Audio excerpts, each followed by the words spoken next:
Hello students, आज के हमारे फिजिक्स के इस वीडियो लेक्चर में हमारा जो टॉपिक है रिफ्रैक्शन थ्रू प्रिज्म, वो हमने लास्ट वीडियो लेक्चर में देखा था। और एंगल ऑफ डेविएशन कितना होता है उसका हमने एक फॉर्मूला निकाला था, न्यू माइनस 1 इन ब्रैकेट ए। वो हमारा एक फॉर्मूला था, एक वो फॉर्मूला हमको और मिले थे। अब उसी टॉपिक को हम थोड़ा आगे लेके चलते हैं, पर उससे पहले हमने जो डायग्राम ड्रॉ किया था उस डायग्राम को फिर से अच्छे से समझना। तो इसके लिए हम यहाँ पे वो डायग्राम फिर से ड्रॉ करते हैं। यहाँ पे देखना,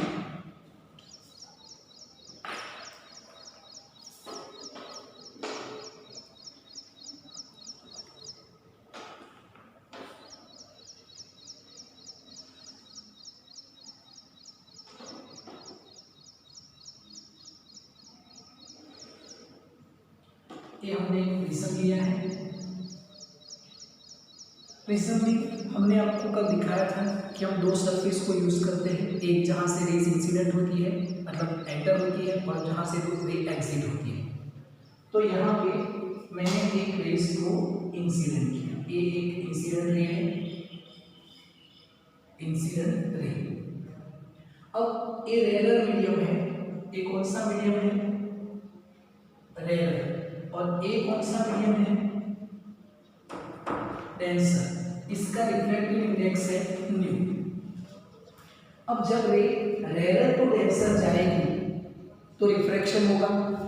यहाँ पे मैंने एक नॉर्मल ड्रॉ किया, इसके ये मैंने नॉर्मल ड्रॉ किया।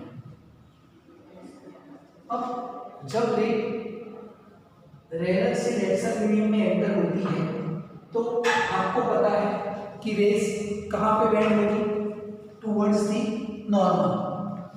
डेंसर मीडियम में वो टुवर्ड्स दी नॉर्मल के पास में आए, तो ये रेस रिफ्लेक्ट होके ऐसे चलेगी, ऐसे आगे। अब इसको जाना कहाँ था? अगर ये प्रिज्म नहीं होता तो रेस ऐसे निकल जाती, ऐसे स्ट्रेट, ऐसे निकल जाती। पर प्रिज्म रखने से यहां से बैंड होके इस तरफ आ गई, ये इस तरफ। अब फिर से डेंसर टू रेयर मीडियम आया, यहां पे हमने और एक नॉर्मल ड्रॉ किया, यहां से हमने एक नॉर्मल ड्रॉ किया। अब रेस को यहां पे जाना था इस डायरेक्शन में, पर जैसे वो डेंसर टू रेयर मीडियम आ गई तो फिर से किस तरफ बैंड होगी? Away from the normal. Rare medium में वो नॉर्मल से दूर जाती है तो बैंड होगी इस डायरेक्शन में, ऐसे। अब मैं इसको दिखा दूंगा। अब यहाँ पे देखो, इसको एक्चुअली जाना कहाँ था? इस डायरेक्शन में, यहाँ पे जाना था। अभी वो किस पोजीशन पे है? यहाँ। अभी वो इस पोजीशन पे, तो वो कितना बैंड हुई? इस डायरेक्शन से यहाँ पे आई तो कितना बैंड हुई? तो यहाँ पे मैंने इस रेस को थोड़ा पीछे की तरफ ऐसे ड्रॉ किया और मुझे एक एंगल मिला। इस एंगल को मैंने बताया angle of deviation, angle of deviation. Angle of deviation एक डेल्टा हुआ। अब यहाँ पे थोड़ा एंगल का नोमेनक्लेचर करते हैं। आपने कल डायग्राम देखा ही है, फिर से इसको समझते हैं। नॉर्मल के साथ ये नॉर्मल है, ये भी नॉर्मल है। नॉर्मल के साथ इंसिडेंट रे जो एंगल बनाती है उसको हम बताएंगे इंसिडेंट एंगल I1, और नॉर्मल के साथ रिफ्लेक्टेड रे जो एंगल बनाती है उसको हम बताएंगे रिफ्लेक्टेड एंगल R1। अब ये रेयर मीडियम है, ये डेंसर है, ये भी कौन सा मीडियम है? Rare medium. तो रेयर मीडियम में ए रेस और ए रेस दोनों रेयर मीडियम में है, तो इसने I1 बनाया, तो इसने जो नॉर्मल के साथ एंगल बनाया उसको हम बोल देते हैं I2, I2। और ये जो एंगल है उसको हम बता देते हैं R2। ओके, चलो इस एंगल को हमने क्या नाम दिया था? Angle of prism. ऐसे दो सरफेस लेते हैं और ये जो एंगल बनता है उसको हम क्या बताएंगे, एंगल ऑफ प्रिज्म, और इसको angle of elevation. Okay, delta is equal to angle of deviation. Okay, अब यहाँ पे इसको यूज करके हमने थोड़े बहुत इस पॉइंट को हमने नाम दिया था, इसको P, इस पॉइंट को Q, इस पॉइंट को R, इसको S, और इस पॉइंट को नाम दिया था O और A, और यहाँ पे हमने नाम दिया M। ओके, और इसको यूज करके हमने 2-3 फॉर्मूला निकाले थे। एक फॉर्मूला था A is equal to R1 plus R2 and delta plus A is equal to I1 plus I2, ये भी फॉर्मूला था। और लास्ट फॉर्मूला जो मिला था delta is equal to mu minus 1 और E फॉर्मूला। ओके, और यहाँ पे ये भी फॉर्मूला है। अब यहाँ पे आज का हमारा जो टॉपिक है इसको हम थोड़ा आगे बढ़ाते हैं। यहाँ पे ये जो टॉपिक है इसमें यहाँ पे समझना कि यहाँ पे ये जो टॉपिक आपको थोड़ा आगे देखना है, तो उसमें हमारा जो टॉपिक है उसको अच्छे से समझना कि कोई भी रेस को हम पकड़ सकते हैं। मेरा क्वेश्चन है आपको कि कोई भी रेस, मान लो कि सामने से एक रेस आ रही है, उसका रास्ता हम पकड़ सकते हैं, उसको हम बता सकते हैं कि इस रास्ते से जा रही है, तो उसका आंसर होगा यस। हम किसी भी रेस का जो पाथ लेंथ है, रास्ता है, उसको ड्रॉ कर सकते हैं, उसको पकड़ सकते हैं। कैसे, समझना है इसको। मैंने एक पिन लिया, पेपर पे मैंने एक पिन लिया। अब मैंने पेपर पे एक पिन लिया, तो इस पिन में से हर डायरेक्शन में रेस निकलते हैं, हर डायरेक्शन में रेस निकलते हैं। अब आपको ए पॉइंट सोचने पे मजबूर करेगा कि पिन में से कैसे रेस निकलते हैं। तो याद रखना, कोई भी ऑब्जेक्ट सन में से जो एनर्जी आती है उसको एब्जॉर्ब करता है और फिर उसको एमिट करता है। तो हमने जो पिन लिया, आप अक्सर लेते हो कि आपने पेपर पे एक पिन रखा है, तो उसमें से हर लाइन में आपको रेस दिखेगी। तो मैंने क्या किया, एक पिन लिया और उसको पेपर पे रखा। पेपर पे रखने से हर डायरेक्शन में उसकी रेस निकलती है, हर डायरेक्शन में उसकी रेस निकलती है। पर हम कोई एक रेस का रास्ता निकालना चाहते हैं, रास्ता पकड़ना चाहते हैं। अब हम क्या करेंगे, यहाँ पे देखिए, मैंने एक पिन लिया, यहाँ पे एक पिन यहाँ पे लिया। अब इसमें से इस डायरेक्शन में, इस डायरेक्शन में, इस डायरेक्शन में, इस डायरेक्शन में, इस डायरेक्शन में, हर डायरेक्शन में रेस आती है। मैंने क्या किया, यहाँ पे ये जो पिन में से रेस आ रही थी, तो मैंने एक पिन और ली और यहाँ पे रखी, एक पिन यहाँ पे रखी।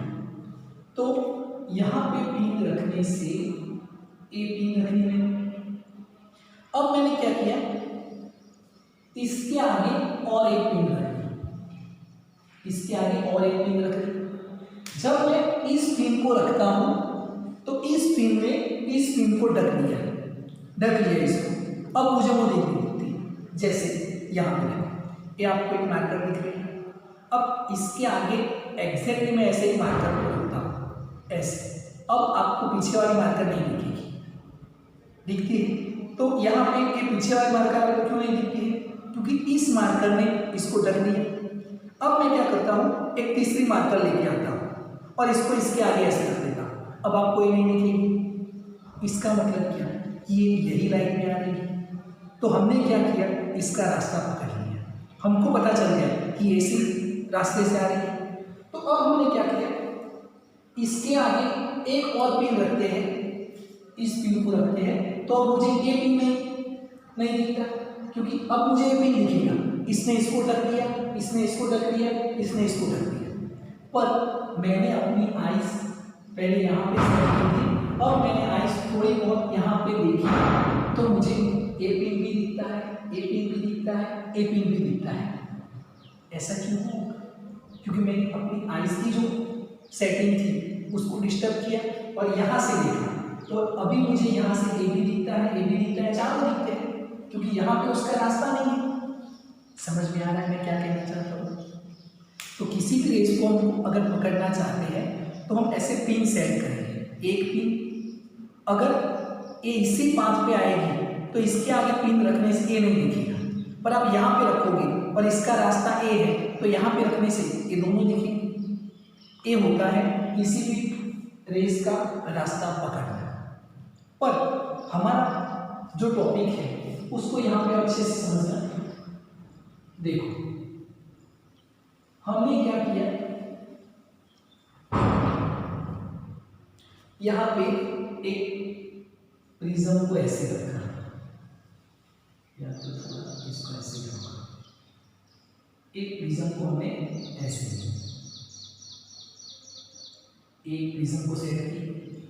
अब यहाँ पे हमने एक पिन रखी, अब इसमें से एक रेस ऐसे निकलती है, एक रेस ऐसे निकलती है। प्रिज्म क्या काम करेगा? रिफ्लेक्शन करेगा। अब हमने क्या किया, यहां से इसको देखते हैं हमारी आंख सेट करके, तो हमको ए पिन जो है वो दिखता है, वो पिन दिखता है।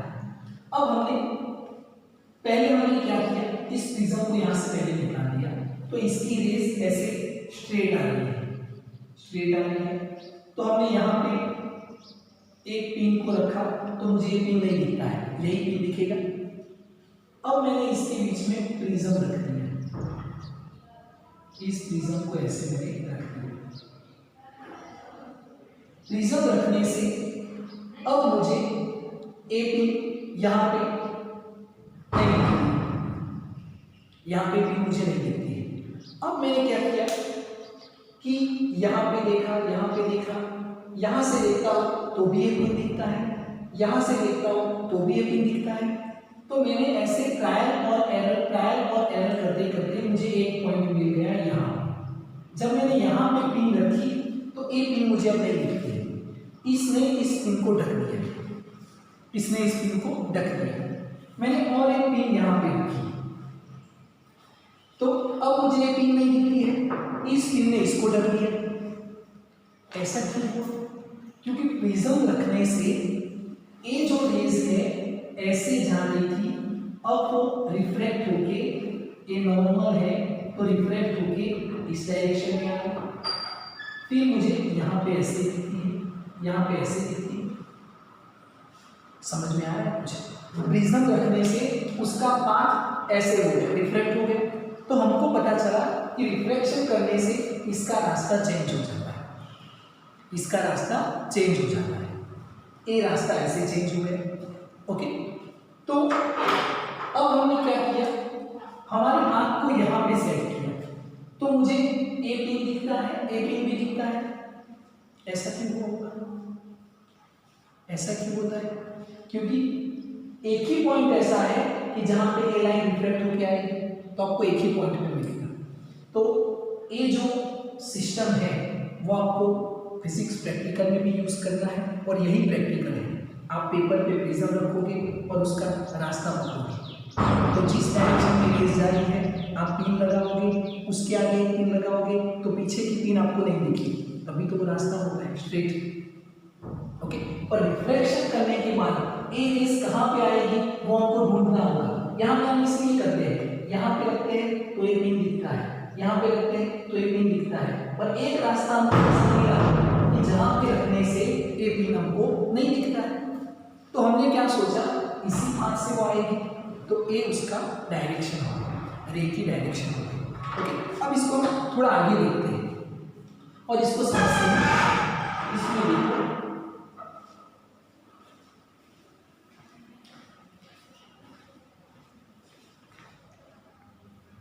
यहाँ पे स्टूडेंट्स मैंने एक डायग्राम ड्रॉ किया है। पहले आपको वो समझना है कि रेस को कैसे हम पकड़ते हैं। अगर प्रिज्म नहीं है तो रेस स्ट्रेट आएगी, तो ऐसे पिन रखने से, प्रिज्म रखने से वो रिफ्लेक्ट होती है, तो हमको पॉइंट ढूंढना पड़ेगा कि उसकी पाथ कहाँ पे आएगी। तो हम पिन वहाँ पे लगाने से अगर हमको दिखता है तो वो उसका पाथ होता है। अब यहाँ पे मैंने एक प्रिज्म लिया है, एक नॉर्मल है, एक ही सरफेस का नॉर्मल है। अब एक रेस को मैंने इंसिडेंट किया तो रेस नंबर 1 यहाँ पे रिफ्लेक्ट हो गया है, तो उसका एंगल ऑफ डेविएशन मुझे इतना मिला, एंगल ऑफ डेविएशन 1 का। फिर रेस नंबर 2 यहाँ पे मिली तो उसका एंगल ऑफ डेविएशन मुझे इतना मिला, ये वाला। फिर rays number 3, rays number 4, rays number 5 और रेस नंबर 6, कितने कितने एंगल पे हमने उसको इंसिडेंट किया है, 25, 30 डिग्री, 35, 40, 45, 50, 5-5 का हमने गैप रखा है। तो हमको यहाँ पे एक रेस यहाँ पे मिलती है। अब यहाँ पे हमने इसका एक टेबुलेट किया, इसको टेबुलेट किया, टेबल बनाया।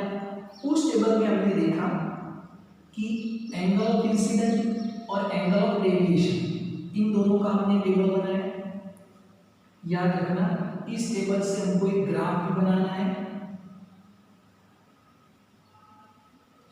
25 degree, 30 degree, 35 degree, 40 degree, 45 degree और 50 डिग्री। अब हमने क्या देखा कि जब रेस नंबर 1 को इंसिडेंट करते हैं तो उसका एंगल ऑफ डेविएशन हमको मिलता है 50। कितना मिला, 50 डिग्री। जब एंगल रेस नंबर 2 इंसिडेंट करते हैं तो उसका एंगल ऑफ डेविएशन हमको मिलता है 45। इसके सामने हमको मिलता है 40, यहाँ पे हमको मिलता है 42, यहाँ पे हमको 46 और यहाँ पे हमको मिला 52 डिग्री। कुछ यहाँ पे चेंज दिखा आपको? ऑब्वियसली आपको दिखेगा, क्यों? क्योंकि हमने यहाँ पे जो रीडिंग ली है इसको हम यहाँ पे जब ग्राफ ड्रॉ करते हैं, टेबुलेट करते हैं, तो हमको ए रिजल्ट मिला। और ये रिजल्ट आप देख रहे हो कि 25 पे 50 था, 30 पे 45 हुआ, डिक्रीज हो रहा है। ए इंक्रीज हो रहा है ऐसे, तो ए डिक्रीज हो रहा है। पर एक टाइम पे आके 45 हुआ, उसमें से 40 हुआ, पर 40 में से वो कितना हो गया, 42। अब इंक्रीज होने लगा, तो पहले रेस नंबर 1, 2, 3 एक क्या हो रहा है, डिक्रीज, फिर क्या हो रहा है, इंक्रीज। तो यहां तक डिक्रीज हुआ, फिर इंक्रीज हुआ। जब ऐसा पोजीशन हमको देखने को मिलता है, हम जब प्रिज्म को सेट करते हैं और उसमें रेस इंसिडेंट करते हैं और ऐसी सिचुएशन मिलती है, तब हम बोलते हैं कि हमारा prism minimum angle of deviation के लिए सेट है। किसके लिए सेट है, मिनिमम एंगल ऑफ डेविएशन। जब ऐसा होगा तो ये जो एंगल है उसको हम बोलेंगे delta N, minimum angle of deviation. समझ में आएगा? तो यहां पे नोट करना है, जब ऐसा होगा तो minimum angle of deviation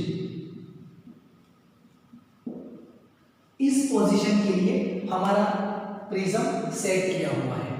okay, अब यहां पे देखना एक कितना नीचे आके फिर पलटा होगा। जैसे 40 में से 42 हुआ तो 40 में से 38 हुआ होगा, 39 हुआ होगा, कितना हुआ होगा, और फिर इंक्रीज हुआ, वो हम यहां से पकड़ सकते हैं। पर इसके लिए हम इसका क्या करेंगे, ग्राफ ड्रॉ करेंगे। फिर से देखना 42 पे हमको यहाँ पे नहीं दिखता है, या तो वो 39 दिया होगा, 38 हुआ होगा, कितना डिक्रीज होके फिर इंक्रीज हुआ होगा। तो इसके लिए हम इसका एक ग्राफ बनाते हैं। ग्राफ बनाने के लिए यहाँ पे देखते हैं,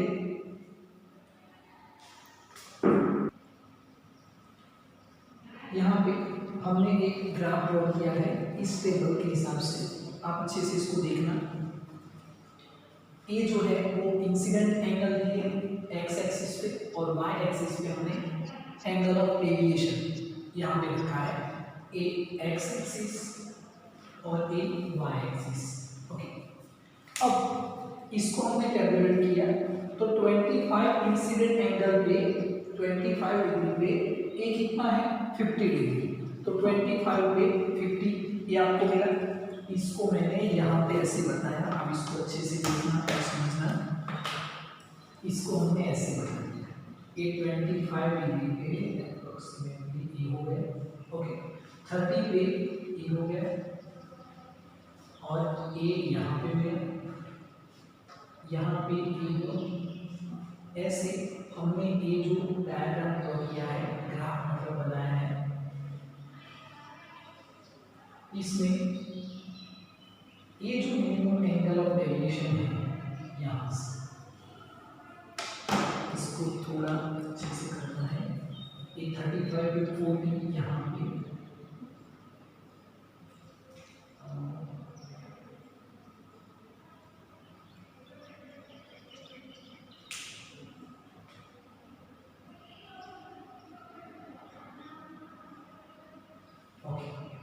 ये हमने यहाँ पे ग्राफ ड्रॉ किया हुआ है। अब इसको आप ऐसे ग्राफ को समझ सकते हो। ओके, अब इस ग्राफ में देखना, सारे पॉइंट आपको यहाँ पे लिख रहे हैं। 35 पे 40 है, 40 पे 42 है। एक बार आप देख सकते हो, एंगल ऑफ इंसिडेंट को इंक्रीज करते हैं तो एंगल ऑफ डेविएशन इंक्रीज होता है, और इसको इंक्रीज करते करते एक टाइम पे वो फिर से इंक्रीज होने लगता है।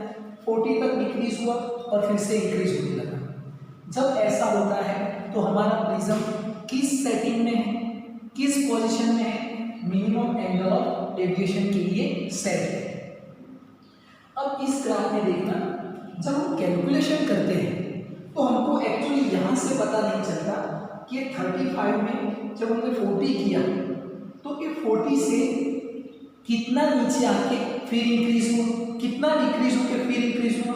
ऐसा नहीं है कि 40 में से डायरेक्ट 42 हो गया, 40 में से 39 हुआ, 38 हुआ, 37 हुआ, कितना नीचे आके फिर वो इंक्रीज हुआ, वो हमको यहाँ से पता नहीं चलता है। उसके लिए हम ग्राफ बनाते हैं, और इस ग्राफ में याद रखना, आपको स्केल से इस पॉइंट से इस पॉइंट को, इस पॉइंट से इस पॉइंट को ज्वाइन नहीं करना है, आपको स्मूथ कर्व ड्रॉ करना है। स्मूथ कर्व मींस ऐसे ऐसे आपको ड्रॉ करना है, तब आपको जाके समझ में आएगा कि ये 40 है, पर आप ये देख रहे हो कि ये 40 के पॉइंट से थोड़ा नीचे आया है, तो कितना नीचे आके फिर वो इंक्रीज हुआ। तो 40 से हम इसको बोल सकते हैं, यहाँ पे थोड़ा, यहाँ पे इसको नोट करेंगे, इसको आप देखो अच्छे से, इस लाइन को मैंने बनाया यहाँ पे मिला इस पॉइंट पे, तो इसको मैं बोल सकता हूँ 39.5। तो कितना नीचे आया, 40 से 39.5 नीचे आके फिर वो इंक्रीज हुआ। तो ये जो पोजीशन है इसको हम बोलते हैं एंगल ऑफ डेविएशन, और इसमें एंगल ऑफ डेविएशन कितना मिला, 39.5। उसको हम क्या बोलेंगे, मिनिमम एंगल ऑफ डेविएशन। समझ में आ रहा है? तो मिनिमम एंगल ऑफ डेविएशन क्या है वो आपके माइंड में क्लियर होना चाहिए। उसमें हम उसको क्या पॉइंट से नोट करते हैं, ये हमने क्या किया, तो इस पिन को हमने यहाँ पे रखा, इसमें से एक रेज आ रही है, उसके सामने दूसरी पिन रखी तो ये पिन हमको नहीं दिखती है, उसके सामने एक पिन रखी तो ये हमको नहीं दिखती है। पर यहाँ पे पिन रखने के बाद अगर हम प्रिज्म यहाँ पे रख देते हैं तो इसमें से आने वाली रेज अब ऐसे स्ट्रेट नहीं आएगी, वो रिफ्लेक्ट होके उनको कहीं पे मिलेगी। तो यहाँ पे कुछ हमारी आई सेट करते हैं और पिन लगाते हैं, तो हमको एक पॉइंट ऐसा मिलता है, मिलेगा आपको एक पॉइंट कि जिस पॉइंट पे रखने से ये जो पिन है, इस ए वाली पिन, वो आपको दिखेगी, ये नहीं दिखेगी। अब यहाँ पे पिन रखने से ये नहीं, ये दिखेगा पर ये नहीं दिखेगा। ओके, तो ये जो हम किसी भी रेस का पाथ या रास्ता कैसे पकड़ते हैं वो आपको इस पॉइंट में अच्छे से समझना है। आएगा समझ में? ओके, अब यहाँ पे देखना है कि इसमें ये जो एंगल मिला आपको, उस पॉइंट को हम बोलते हैं minimum angle of deviation. Minimum angle of deviation, तो मिनिमम एंगल ऑफ डेविएशन को इस पॉइंट से नोट करेंगे, डेल्टा एम सी। क्या से नोट करेंगे, डेल्टा एम सी। ओके, अब यहाँ पे इसकी थोड़ी बहुत कैलकुलेशन है। कैलकुलेशन में क्या है, तो कैलकुलेशन आपको समझना है कि उसकी कैलकुलेशन हम कैसे नोट करेंगे। तो मिनिमम एंगल ऑफ डेविएशन कब होता है, तो उसके लिए याद रखना है आपको कि ये जो फॉर्मूला मिला है delta plus A is equal to I1 plus I2, जब ए पोजीशन होती है मिनिमम एंगल ऑफ डेविएशन की, तब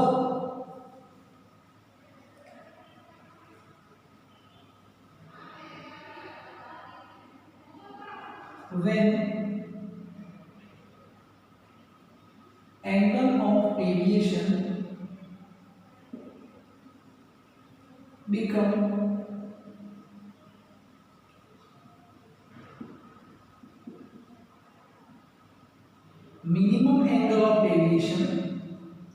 minimum angle of deviation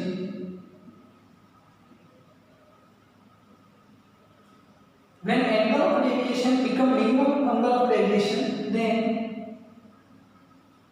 incident angle I1 is equal to incident angle I2। तब हमको ये दोनों एंगल इक्वल मिलेंगे। एंगल ऑफ इंसिडेंट I1 और ए वाला एंगल ये दोनों इक्वल हो जाते हैं and R1 is equal to R2।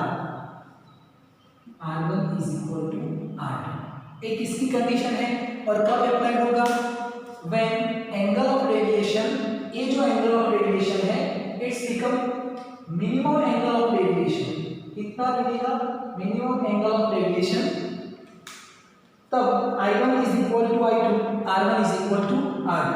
अब इन दोनों को इक्वल करने से इस फॉर्मूला में क्या चेंज आएगा बता सकते हैं आप? तो यहां से आप देखिए delta plus A is equal to I1 plus I2, इस फॉर्मूला में हम नोट करते हैं। ये फॉर्मूला हमने कल प्रूफ किया हुआ था। तो delta plus A is equal to, जब ये दोनों इक्वल होंगे तो इसको हम क्या बोलेंगे, मिनिमम एंगल ऑफ डेविएशन। अब ये दोनों इक्वल है तो I1 की जगह पे आप I2 और I2 की जगह पे I1 रख सकते हो, पर दोनों की जगह पे हमने क्या लिख दिया, I प्लस I। यहाँ पे नोट करते हैं I1 plus I2 is equal to I। दोनों इक्वल नहीं, दोनों की कीमत एक होगी, वैल्यू एक होगी। अब यहाँ पे लिखिए delta M plus A is equal to 2I, therefore I is equal to क्या होगा, delta M plus A divide by 2। ये फॉर्मूला मिला। यहाँ से आप डेल्टा M को भी सब्जेक्ट बना सकते हो, तो क्या होगा, एक फॉर्मूला ऐसे हो जाएगा। ओके, अब यहाँ पे देखो रिफ्रैक्टिव इंडेक्स का जो फॉर्मूला है, refractive index of denser medium with respect to rare medium, तो nu is equal to sine I1 और यहाँ पे sign R1। What is sine I1, क्या होगा, sign I1 is equal to, तो I1 इज इक्वल टू क्या है, I, तो I की जगह पे मैं रख सकता हूं, तो sine delta M plus A divide by 2, ये हुआ, डिवाइड बाय साइन R1। अब यहाँ पे angle of deviation become minimum angle of deviation, then condition is change, R1 is equal to R2। तो इन दोनों की जगह पे अगर R ले लेंगे तो A क्या हो जाएगा, A is equal to R plus R, R1 is equal to R2 is equal to R। तो ये क्या होगा, A is equal to 2R, R is equal to A by 2। यहाँ से तो R की जगह पे हम यहाँ पे नोट करेंगे A डिवाइड बाय 2, और ये किसके इज इक्वल टू मिला, refractive index of denser medium with respect to rarer medium. This formula is a very versatile formula. We use MCQ example. It's a most important formula for prism, and this is the formula for refractive index of denser medium with respect to rarer medium. And this is the formula of angle of deviation. Clear है? What is angle of deviation and what is minimum angle of deviation? When angle of deviation become minimum angle of deviation when angle of incidence are continuously increased but minimum angle of deviation initially decrease and after goes to increase, then this condition our prism are set for minimum angle of deviation. So I hope you understand this all topic. What is prism, what is minimum angle of deviation, what is angle of deviation, what is angle of prism A.